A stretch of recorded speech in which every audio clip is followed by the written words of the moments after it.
The moment the emergency room doctor looked at my blood test results and asked if I had any enemies who might want me dead, was the moment I realized that my mysterious illness wasn't bad luck or stress, but attempted murder, and the person sleeping next to me every night was slowly killing me while planning her future with my own brother, who was worth $40 million more than my rapidly declining life insurance policy. Before we continue, please subscribe to the channel and let us know where you're listening in the comments. My name is Jonathan Hayes, and I'm 67 years old lying in a hospital bed in Minneapolis, Minnesota, where I've just learned that the woman I've loved for 28 years has been putting arsenic in my morning coffee for the past 18 months while having an affair with my younger brother Robert, who apparently decided that waiting for his inheritance wasn't as efficient as helping my wife Catherine murder me for it. Let me take you back to when this nightmare began, because understanding how I missed the signs might save someone else's life when their loving spouse suddenly becomes interested in their life insurance policy, and their wealthy relatives start visiting more often than usual while asking strange questions about your health and commenting on how tired you look lately. Catherine and I met 30 years ago at a charity gala in St. Paul where she was working as an event coordinator, and I was there representing my technology company that had just gone public, making me worth about $8 million, which seemed like a fortune at the time, but was nothing compared to what my brother Robert would eventually accumulate in real estate. She was stunning at 28, with long auburn hair and green eyes that seemed to see right through the superficial wealth and status games everyone else was playing. And when she laughed at my terrible jokes and seemed genuinely interested in my work, rather than just my bank account, I thought I had found someone special who loved me for who I was. We married 2 years later in a beautiful ceremony at my parents' estate in Wayzata, with Robert as my best man giving a toast about brotherhood and family bonds that in retrospect was probably him, already calculating how much he would inherit when I died, since he had always been the ambitious one who saw relationships as transactions rather than connections. The first 26 years of our marriage were genuinely happy, or at least I thought they were, with Catherine and I building a life together in Edina, raising 2 children, Madison and Tyler, who are now both in their 20s, and creating what seemed like a solid partnership based on mutual respect and shared goals for our family's future. Catherine had quit her job after Madison was born, saying she wanted to focus on raising our children, which I supported completely, not realizing that financial dependence would eventually make her desperate enough to kill me when my company was acquired, and my wealth dropped from $8 million to about $2 million after some bad investments and the 2008 financial crisis. Meanwhile, Robert had built a real estate empire worth $50 million through a combination of brilliant timing, ruthless business practices, and a complete lack of moral boundaries that allowed him to destroy competitors and even family members who got in his way, which should have been a warning sign. But I dismissed it as sibling rivalry and different approaches to success. The relationship between Catherine and Robert had always been friendly but distant, with the typical in-law dynamics of polite conversation at family gatherings, and the occasional joke about how different the Hayes brothers were, with me being the tech nerd and Robert being the real estate mogul. But I never suspected there was anything more beneath the surface. Things started changing about 2 years ago when Robert's third wife Diana filed for divorce after catching him with his assistant, and the settlement cost him $15 million plus alimony that he complained about constantly, as if he didn't still have $35 million, while most people would kill for a fraction of that wealth. Catherine suddenly became very sympathetic to Robert's situation, inviting him over for dinner more often and offering emotional support during his difficult time, which seemed like normal family kindness, but was actually the beginning of their affair and their plan to eliminate me from the equation permanently. The poisoning started subtly with me feeling tired all the time, which I attributed to getting older and working too much on my consulting business that I had started after selling my company. But the fatigue was different from normal aging, more like a weight pressing down on every cell in my body, making it hard to think or move. Then came the digestive issues with constant nausea, vomiting, and stomach pain that sent me to doctor after doctor who ran every test imaginable, but couldn't find anything wrong, suggesting it might be stress or irritable bowel syndrome or any number of vague conditions that explained symptoms without identifying causes. Catherine was the perfect caregiver during this time, bringing me special teas that she said would help with nausea, making sure I took my vitamins every morning, and preparing healthy meals that she insisted would boost my immune system,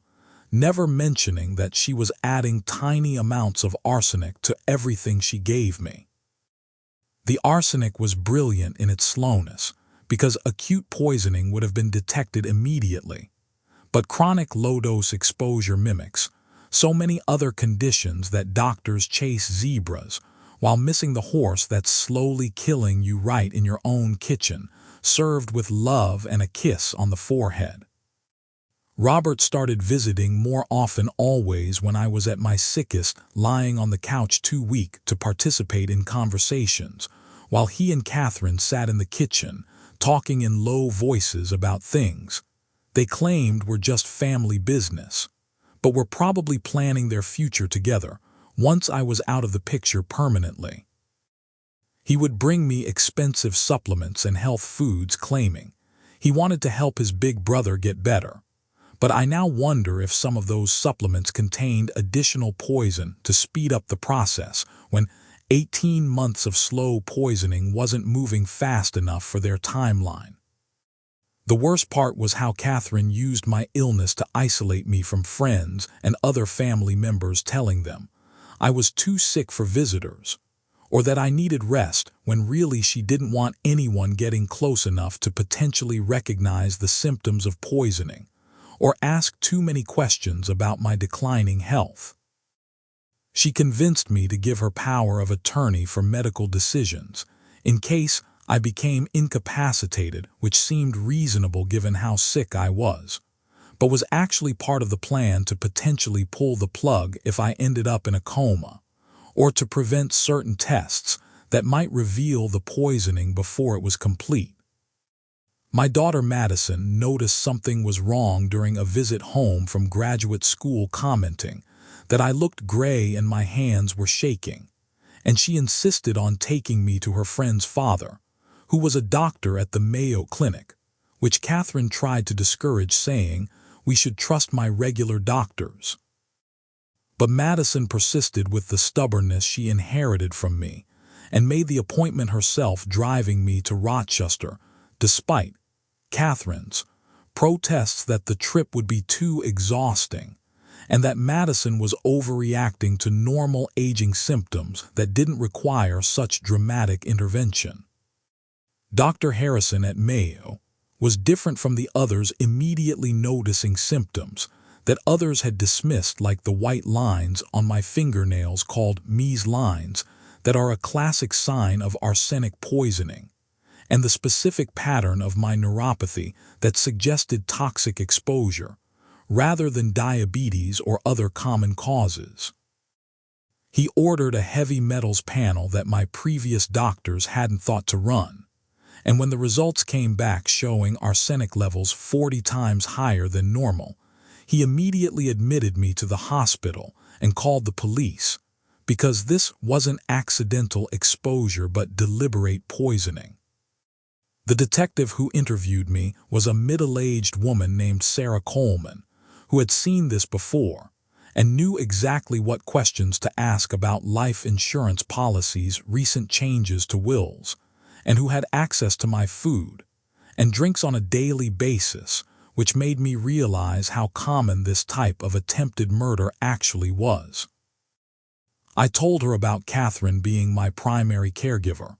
but initially defended her, saying she would never hurt me until Detective Coleman asked about my brother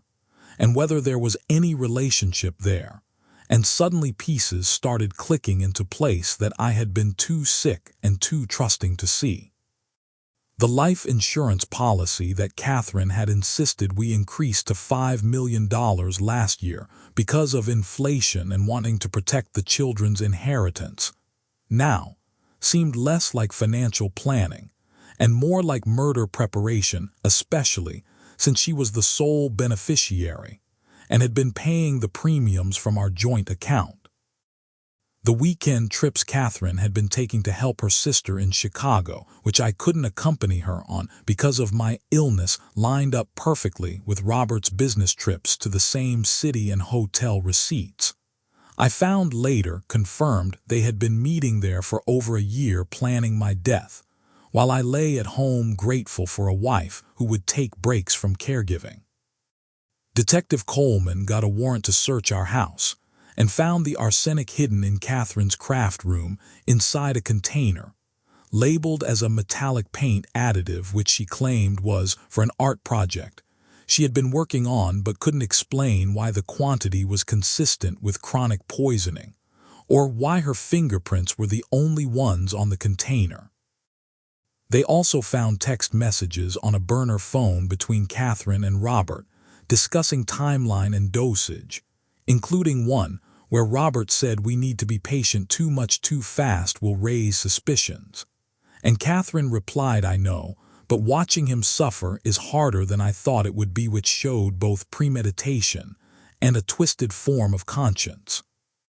The messages revealed they had been planning this for 2 years, researching undetectable poisons, before settling on arsenic, consulting medical websites about symptoms and timing,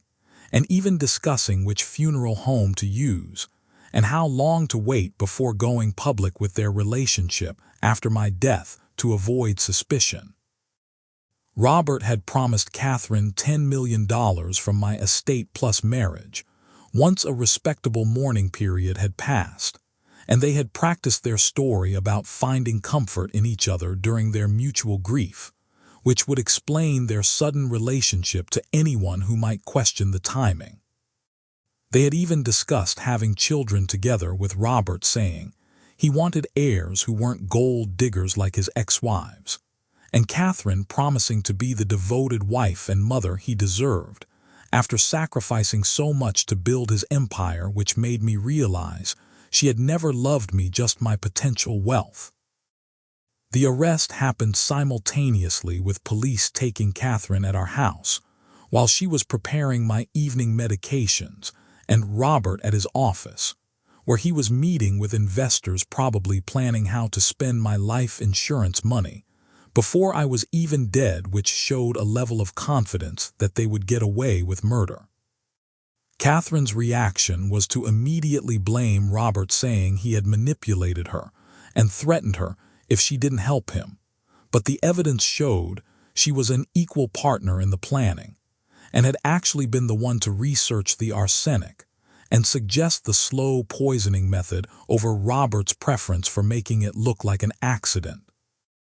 Robert hired the best criminal defense attorney money could buy and tried to claim the text messages were taken out of context and that he was only having an affair with Catherine, not planning murder, but the prosecutor had evidence of him purchasing the arsenic through a shell company and delivering it to Catherine. The trial was a sensation in Minneapolis, with news coverage focusing on the wealthy brothers and the woman who tried to kill one to marry the other, and every detail of our lives was exposed, including financial records, personal emails, and intimate details that should have remained private, but became entertainment for strangers. Madison and Tyler were devastated, learning their mother had been slowly murdering me while maintaining the facade of a loving wife and caregiver, and Tyler actually testified against Catherine, saying he had noticed her unusual interest in my will and insurance policies, but hadn't wanted to believe his suspicions. Madison struggled more with the betrayal, unable to reconcile the mother who had raised her with the woman who had poisoned her father, and she required extensive therapy to process the trauma of discovering that half her DNA came from someone capable of such calculated evil. The extended family was torn apart, with Robert's children from his previous marriages celebrating that they might inherit more if he went to prison, while my elderly parents had to process that one son had tried to kill the other for money, which destroyed my mother's health, and she died during the trial. Catherine's family initially supported her, claiming I must have been abusive to drive her to such extremes. But when the evidence showed years of planning and Robert's involvement, they distanced themselves, unable to defend the indefensible, even for blood relatives. The physical recovery from arsenic poisoning was excruciating, with months of chelation therapy to remove the heavy metal from my body and permanent nerve damage that left me with chronic pain and difficulty walking. But the psychological trauma of being poisoned by someone I loved and trusted was worse than any physical symptoms. Every memory of Catherine caring for me during my illness was now tainted with the knowledge that she was actually causing it, and every moment of tenderness was calculated to maintain her cover, while she slowly murdered me for money and the chance to trade up to my wealthier brother. The betrayal by Robert was almost worse because we had shared a childhood, built businesses in parallel, and I had always defended him when others called him ruthless and amoral, never believing he would turn that ruthlessness against his own brother. But apparently 50 million wasn't enough if he could have 60 million. During the sentencing phase, Catherine's attorney tried to paint her as a woman trapped in a loveless marriage, who fell in love with the wrong man and made terrible decisions. But the prosecutor showed that our marriage had been loving until money became an issue, and she chose murder over divorce.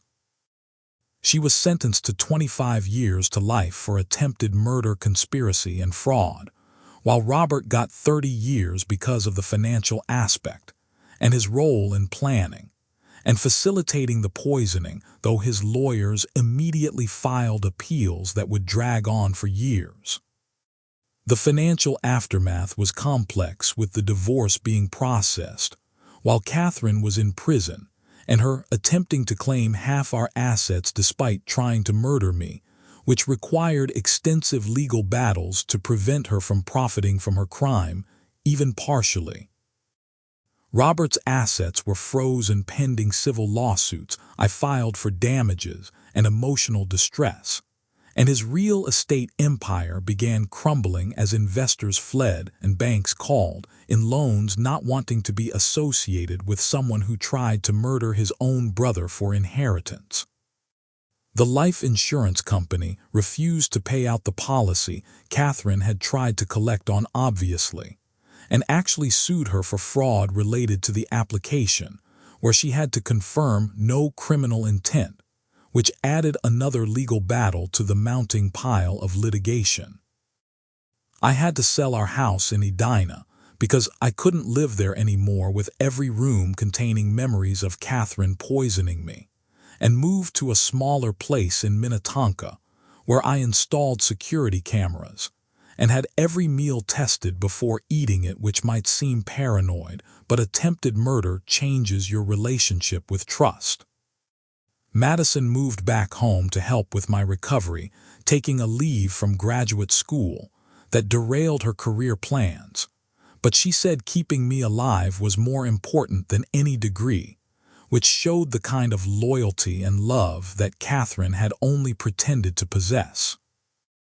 Tyler joined the prosecutor's office as an intern, inspired by the case to pursue justice for victims of domestic violence and attempted murder, saying that if the system could protect someone like me with resources and connections, imagine how many poor victims never get justice. The support group for attempted murder survivors was smaller than you'd think, but intensely bonded by the unique trauma of having someone you trust try to kill you, and we met monthly to discuss the paranoia, difficulty trusting, and constant fear that follows you forever. One woman in the group had been poisoned by her son for inheritance, another by her business partner, and we all shared the same look in our eyes of people who had seen behind the mask of normal human interaction to the potential for evil that exists in anyone given the right motivation. The therapist specialized in betrayal trauma and helped me understand that my inability to see the signs wasn't stupidity or weakness, but the natural result of trusting someone who had earned that trust over decades before deciding my death was worth more than my life. We worked through the stages of grief, not just for the marriage I thought I had, but for the brother I thought I knew, and the future I thought was secure, before learning that family bonds mean nothing when millions of dollars are at stake. Catherine wrote me letters from prison that I had my lawyer return unopened, because nothing she could say would explain or excuse trying to murder me slowly while pretending to love me, and I didn't want her voice in my head any more than it already was. Robert's letters I did read out of morbid curiosity, and they were masterclasses in narcissistic manipulation, claiming I had misunderstood the situation, that he had been trying to help me, and that Catherine had acted alone despite overwhelming evidence of their conspiracy. He actually had the audacity to ask me to speak at his parole hearing in 15 years as his brother who had forgiven him, which showed he still didn't understand that attempting to murder someone tends to end the relationship permanently regardless of shared DNA. The news coverage eventually died down, but the story lived on in true crime podcasts and documentary requests that I declined because having your attempted murder become entertainment for strangers seemed like adding insult to injury when I just wanted to heal and move forward. My health improved gradually, but never fully recovered, with permanent kidney damage from the arsenic requiring dialysis 3 times a week and neuropathy that made walking painful. But I was alive, which was more than Catherine and Robert had planned for me to be. I started a foundation for poisoning victims, providing resources for testing and legal support, because many victims don't have the resources I had to pursue justice, and poisoning often goes undetected when doctors don't know to look for it, and victims don't survive to tell their stories. The dating question came up eventually, but trusting someone enough to share a meal, let alone a life, seemed impossible when the person who had vowed to love, honor, and cherish had been slowly murdering me with every caring gesture and concerned look. I tried once with a woman named Patricia who understood my paranoia and never took offense when I had my food tested or refused to eat anything she prepared. But ultimately the relationship couldn't survive my inability to fully trust, and we parted as friends who understood some wounds never heal. Madison got married last year to a wonderful man named James who had to pass extensive background checks and psychological evaluation that I paid for secretly, because I couldn't risk my daughter ending up with someone capable of what her mother had done, even though I knew the paranoia was probably excessive. Tyler refused to visit his mother in prison, saying she had died to him the day she chose money over family, and he legally changed his last name to my mother's maiden name, Morrison, to distance himself from both the Hayes name and the woman who had destroyed it.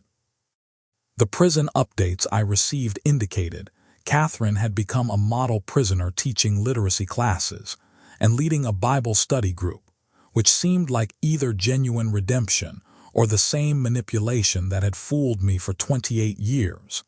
And I chose to believe it was the latter because believing people can change, that fundamentally, was too dangerous. Robert's prison experience was harder, with his wealth making him a target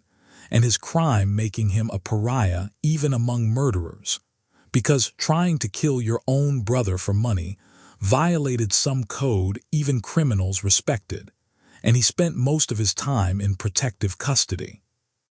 His real estate empire was completely liquidated to pay legal fees and civil judgments, with the proceeds going to various creditors and victims of his business practices, who came forward once he was imprisoned and couldn't retaliate against them for speaking truth about his corruption.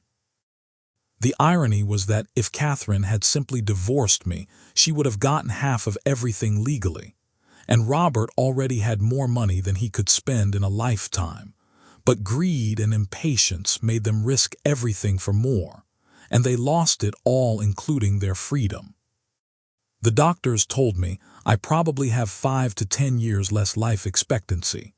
because of the organ damage from chronic arsenic exposure, which means Catherine succeeded partially in killing me just in slow motion over decades instead of months, which seems like a metaphor for how betrayal continues to poison you long after the actual toxin is gone. I spend my remaining time with Madison and Tyler and their families, creating new memories to overlay the poisoned ones, and trying to show them that trust, while dangerous, is still necessary for human connection, even when it's been weaponized against you by those who should have protected you. The house in Minnetonka has become a haven where meals are shared safely, and love is genuine rather than performed for ulterior motives. And sometimes I can almost forget that for 18 months someone I loved was killing me one sip at a time while smiling and asking about my day. But then the neuropathy flares or the kidney pain strikes, and I'm reminded that some betrayals leave permanent scars, and some poisons continue working long after the last dose, and that the person who promised to love me in sickness and health was the one making me sick while planning my death. If you like this story, please like this video. Subscribe to the channel and share your impressions of this story in the comments. To listen to the next story, click on the box on the left.